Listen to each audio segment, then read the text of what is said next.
Bienvenidos, en esta oportunidad el equipo D-Minds expondrá la temática Descifrando el código de la vida, el análisis paramétrico y no paramétrico como herramienta esencial en la investigación biotecnológica, a cargo de Acosta Juárez Rubén Elías, Altamirano Díaz Jordan, Chávez Jaradeco, Fernández Terrones Dana Nicole, Giraldo Viveros Carlos Mario y Soriano Paredes Jefferson en la asignatura de Bioestadística.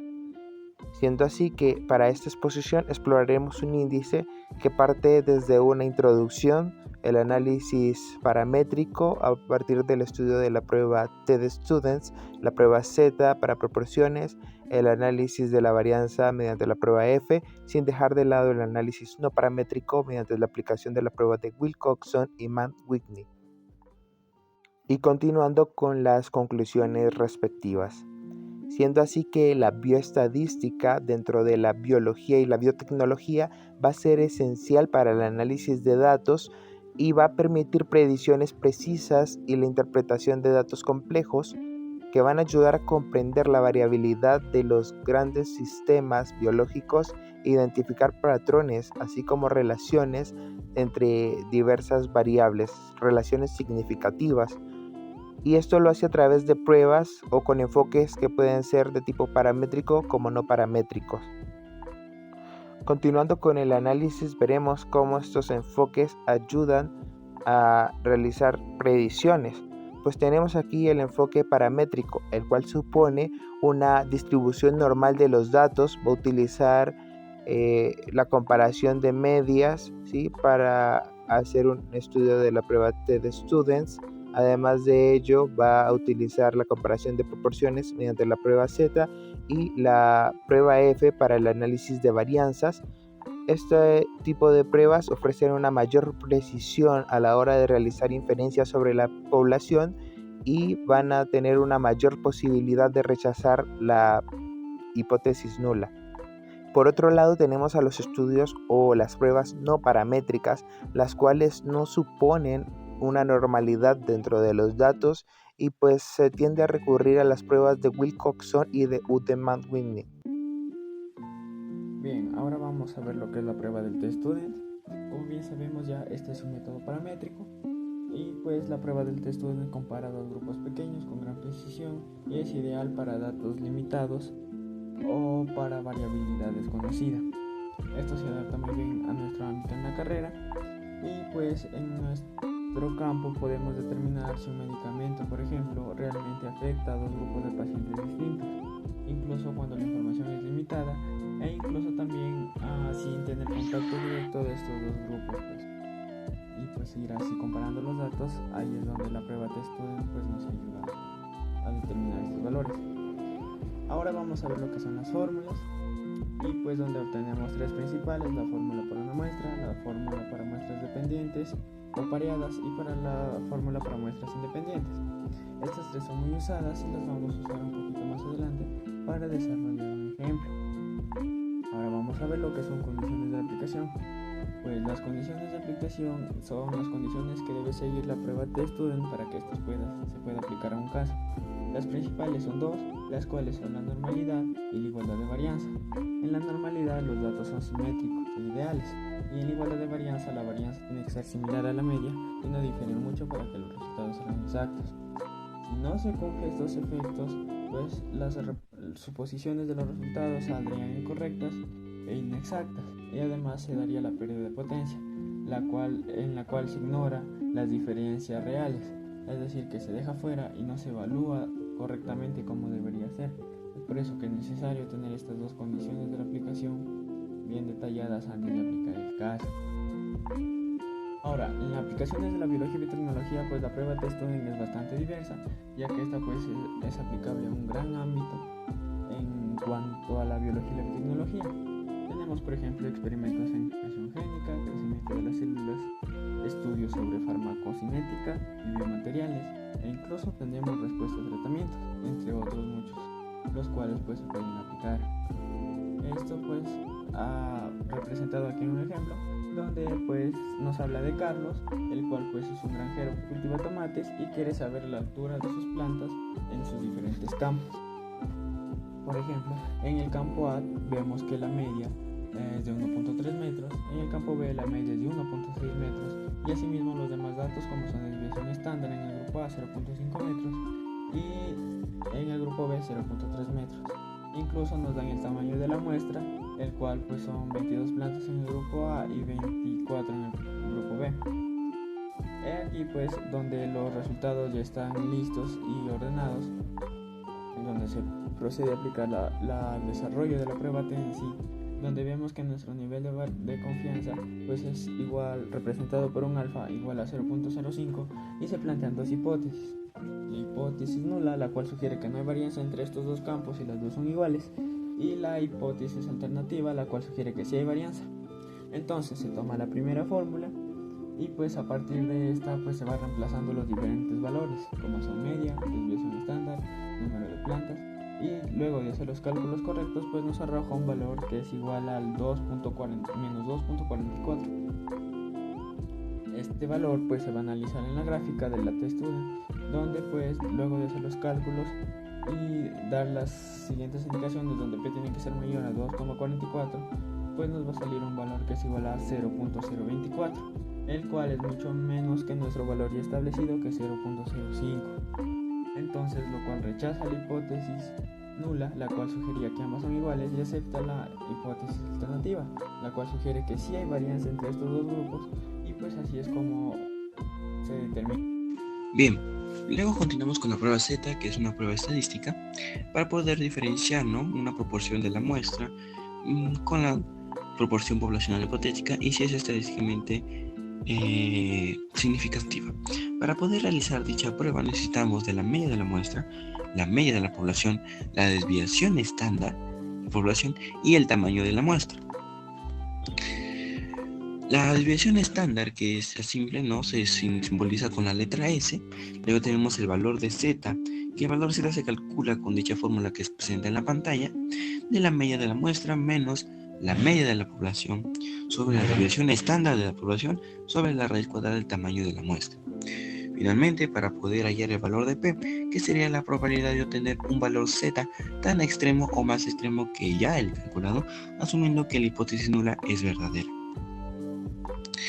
Luego tenemos las tres formas de la prueba de hipótesis. El primer caso, que es la cola hacia la derecha.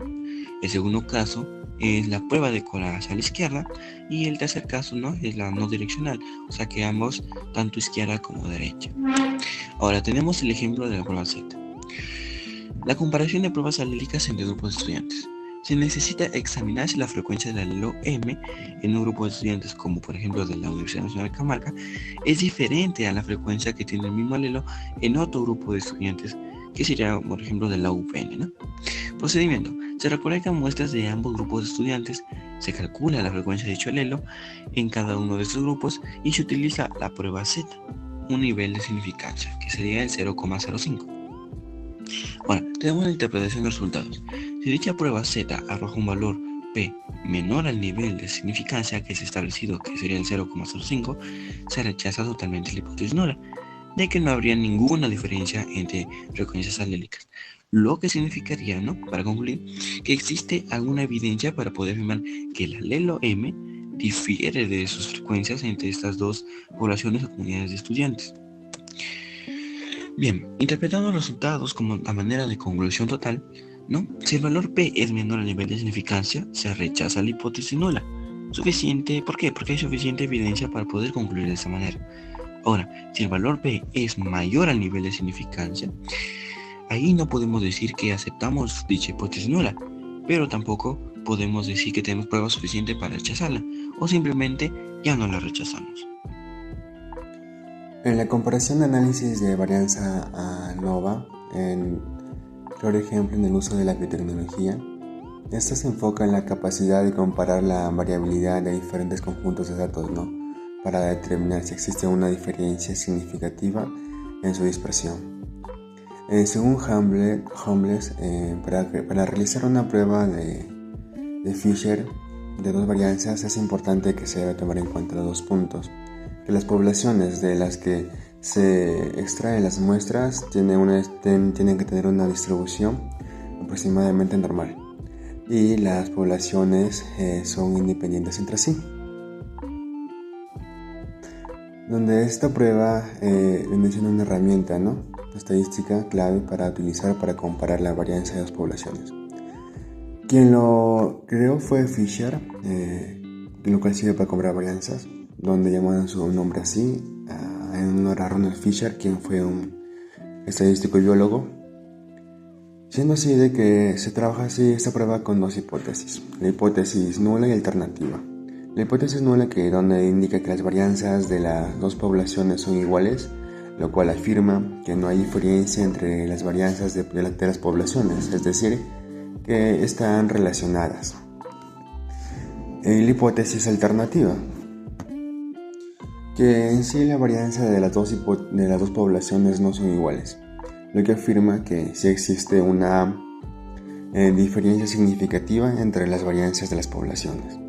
Esas son las dos hipótesis con las que se va a trabajar. En el siguiente plantearemos un ejemplo de aplicación de ANOVA en un ejemplo de crecimiento de bacterias, donde se toma en cuenta el nutriente y crecimiento de bacterias ANOVA, donde se desea investigar tres tipos de nutrientes en bacterias, con la prueba de Fisher de ANOVA para calcular la diferencia significativa, ¿no?, donde se planteó las dos hipótesis: la nula, que no hay una diferencia significativa en el crecimiento de bacterias entre los tres tipos de nutrientes, y la alternativa, que sí existe una diferencia significativa en el crecimiento de bacterias entre los tres tipos de nutrientes.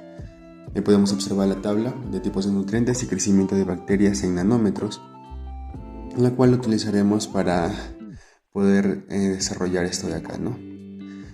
Para ello nos hacemos la pregunta necesaria, ¿no? Si existe una diferencia significativa en el crecimiento de bacterias entre estos dos grupos de nutrientes. Para ello calculamos primero la variabilidad total, que es calculando la moda general y ampliando la fórmula de la variabilidad total.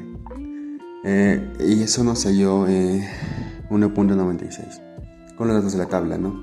Ahí podemos observar donde hallamos la moda, la media general, y luego utilizamos la fórmula, que es la sumatoria de cada dato individual menos la media general al cuadrado, y eso ya pues nos salió 1.92. Nos salió 1.96. En el paso 2 calculamos la variabilidad entre grupos, donde así se va a hallar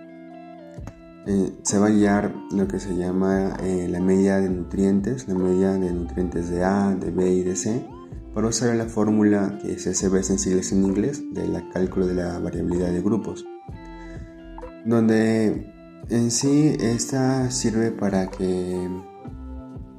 cuantificar cuánto varían las medidas de los grupos entre sí. Y luego pasamos a paso 3, donde se calcula la variabilidad dentro de los grupos. Utilizando eso ya pues podemos hallar lo que nos salió 1.92, que fue restando es 92, que es el cálculo de la variable dentro de los grupos. Y el paso 4, donde ya hicimos el cálculo de la variabilidad dentro de los grupos, es SW, que si la variabilidad dentro de los grupos es alta, pues significa que hay mucha variación en los datos dentro del mismo grupo, ¿no? Y vemos la fórmula ya aplicada, con la fórmula aplicada, donde se reemplazaron los datos anteriores, y el valor nos dio de 0.04. Luego el paso 5, el último, ya una vez calculados los pasos anteriores, pues se infiere de que si esta diferencia es pequeña, significa, ¿no?, que la variabilidad entre grupos es significativa en relación con la variabilidad total. En este caso es lo que se está midiendo, ¿no?, para comparar los factores de los diferentes nutrientes en el crecimiento de las bacterias.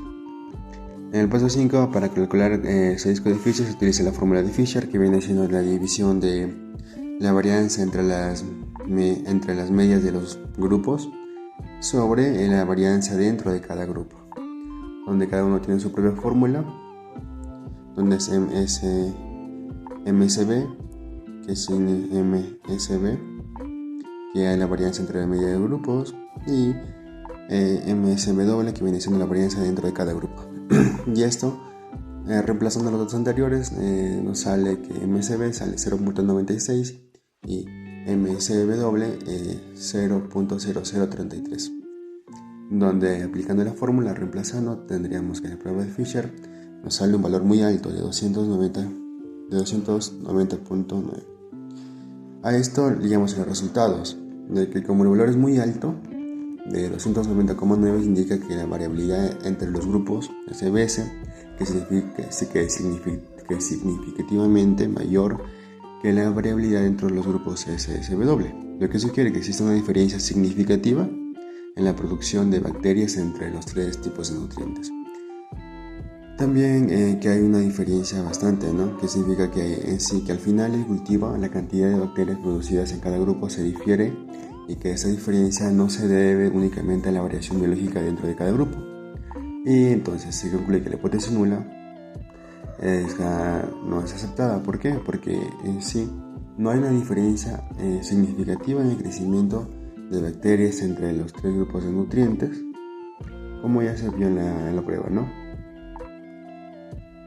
Donde la hipótesis nula es aceptada. Ahora sí, aplicaciones en biología y biotecnología.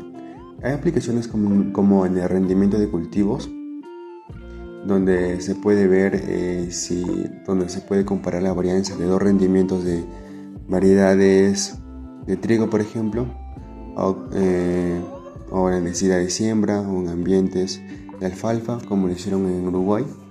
También en la expresión génica, donde se puede comparar la varianza de los niveles de expresión de un gen en dos grupos de células, como lo hizo Silva y Díaz en 2018, con los resultados que sugieren que la aplicación de fertilizantes nitrogenados puede aumentar significativamente el rendimiento de los cultivos de maíz. Esto lo hicieron utilizando ANOVA, varianza, y la variabilidad. La prueba de U de Wilcoxon fue diseñada por Frank Wilcoxon entre el año de 1945 y el año de 1950 y fue mejorado por Henry y Whitney en el año de 1947. La prueba de WMW, también llamada así, es considerada una prueba no paramétrica.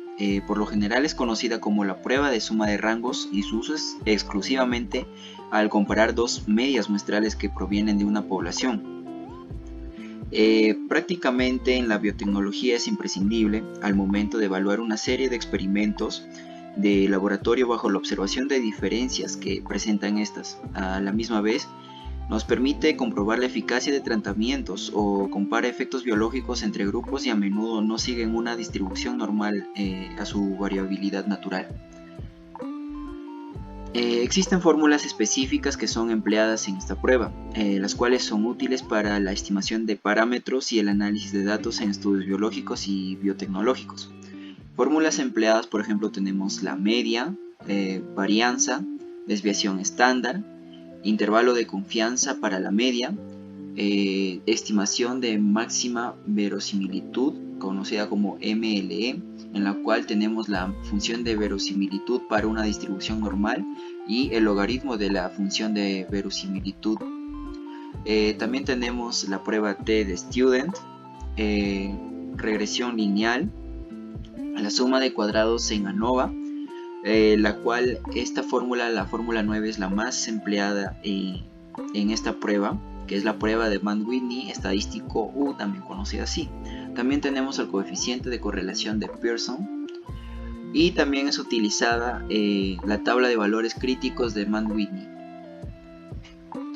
Entre las aplicaciones tenemos en la genética, que prácticamente se emplea para comparar los niveles de expresión entre dos grupos de genes, la expresión genética, que puede tener diferentes características fenotípicas y genotípicas, y es empleada también como en el caso de una mutación de un gen específico.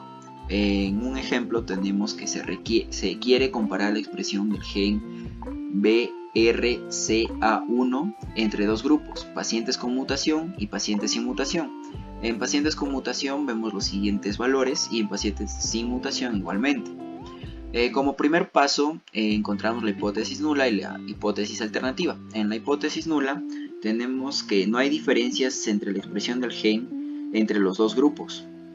Y entre la hipótesis alternativa tenemos que hay una diferencia en la expresión del gen entre los dos grupos. Como segundo paso tenemos la recolección de datos, que pacientes con mutación y sin mutación, como podemos observar en el cuadro o en la tabla, y la asignación de rangos. va en orden creciente de menor a mayor. Como tercer paso tenemos la sumatoria de rangos por cada grupo, en la cual sumamos pacientes con mutación, que la suma de rangos sería 40, que viene siendo R sub 1, y pacientes sin mutación, que la suma de rangos viene siendo a 15, que es el R sub 2. Como cuarto paso calculamos la fórmula, se aplica la fórmula del estadístico U, en la cual n sub 1 viene representando el número de observaciones en el grupo 1 con mutación, que es igual a 5, n sub 2 número de observaciones en el grupo 2 sin mutación, que también viene siendo 5, y también tenemos al R sub 1, que es la suma de rangos del grupo 1, que es igual a 40. Luego calculamos el U sub 1, que el resultado aplicando la fórmula del estadístico U es igual a 0, y luego también calculamos el U sub 2, que viene teniendo un valor de 25.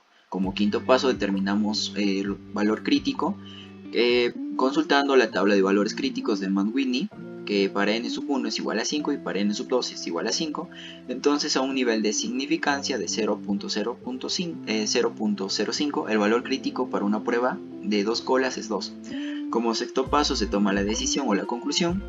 Se dice que como U sub 1 es igual a 0 y U sub 2 es igual a 25, el valor crítico es 2, rechazamos la hipótesis nula. Esto significa que hay una diferencia significativa en la expresión del gen BRCA1 entre los dos grupos. Luego tenemos la aplicación en la biotecnología, que es empleada para un innovador tratamiento o producto biotecnológico si tiene algún efecto de importancia o significativo en comparación de un grupo de control. También incluye suplementos, entre otros campos, en la cual puede mejorar el rendimiento o salud de organismos. Como ejemplo tenemos comparar el crecimiento de plantas tratadas con un biofertilizante y las plantas no tratadas.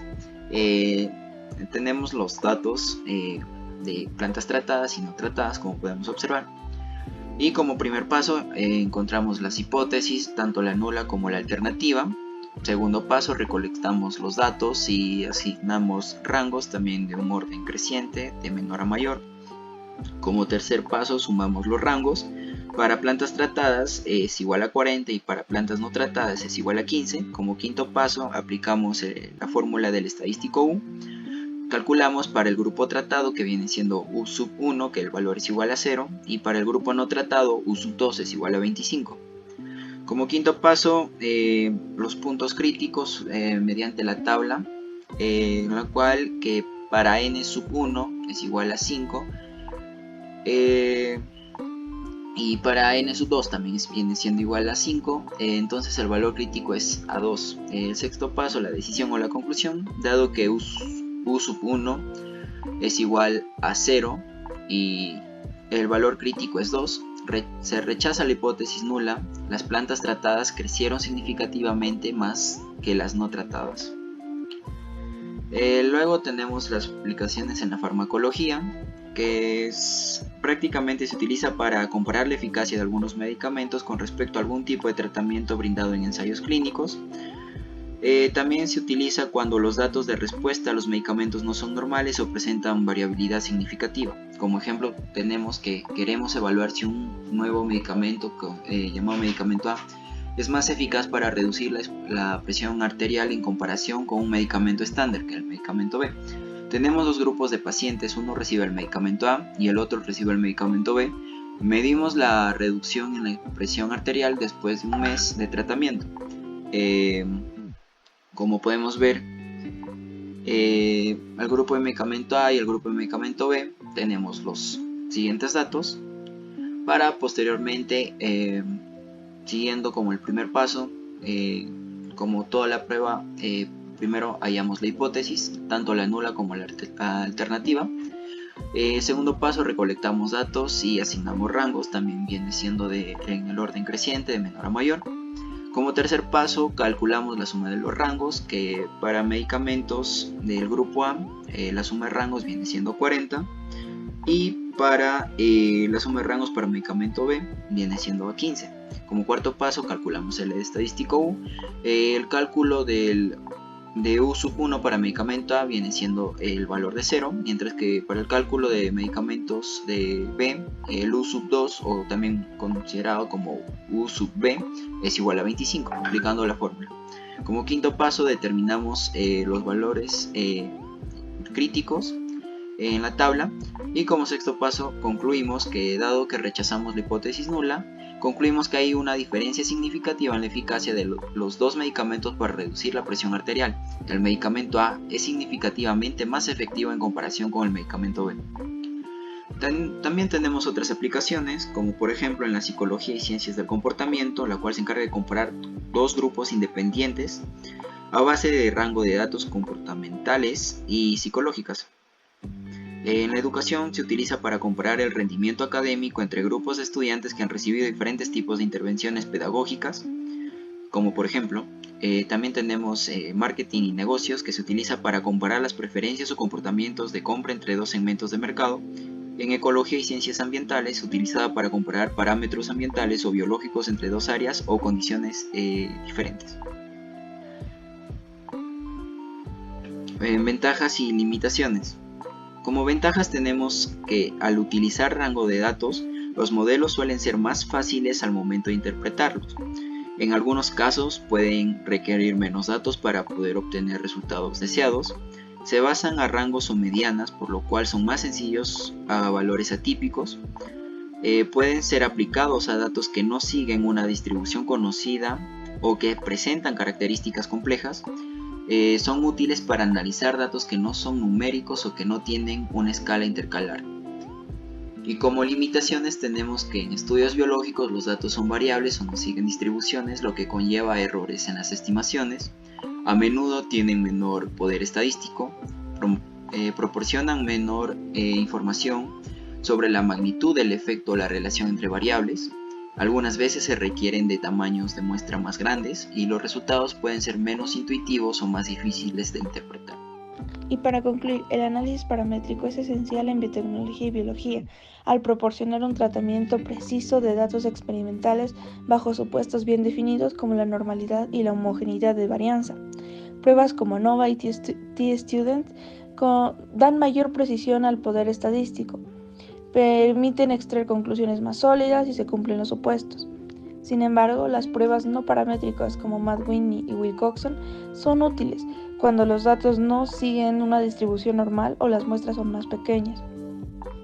Aunque los métodos paramétricos tienen limitaciones, los enfoques híbridos que combinan análisis paramétricos y no paramétricos ofrecen soluciones más flexibles. En el futuro, el uso de estos métodos se expandirá con la inteligencia artificial y estudios multiómicos, mejorando la precisión y capacidad predictiva en la biotecnología. Será crucial para combinar enfoques y asegurar la validez de los resultados en experimentos diversos. Por otro lado, podemos hablar sobre las pruebas de hipótesis y lo crucial que estas van a ser para en la diversidad de áreas científicas. Como está la investigación básica y aplicada, que va a facilitar avances en los conocimientos y la comprensión de mecanismos biológicos al testar hipótesis fundamentales en evidencia empírica, o también el desarrollo de fármacos, el genoma y proteoma, que va a permitir el análisis de grandes conjuntos de datos, ayudando a descubrir patrones y relaciones biológicas significativas. La biotecnología e ingeniería genética va a validar la funcionalidad de genes y proteínas modificadas y optimizar la expresión genética en organismos transgénicos. O también modelos animales, simulaciones computacionales que van a ayudar a predecir efectos terapéuticos y a mejorar la comprensión de las bases moleculares de enfermedades. Por otro lado, también se puede aplicar al lado de la agricultura y la producción de alimentos, pues va a optimizar los genes y las enzimas claves para mejorar la resistencia a plagas y a la calidad de los alimentos. Y finalmente a la evolución y la ecología, pues va a facilitar la comprensión de mecanismos evolutivos y patrones ecológicos mediante la comprobación de teorías sobre la adaptación y la biodiversidad. Muchas gracias.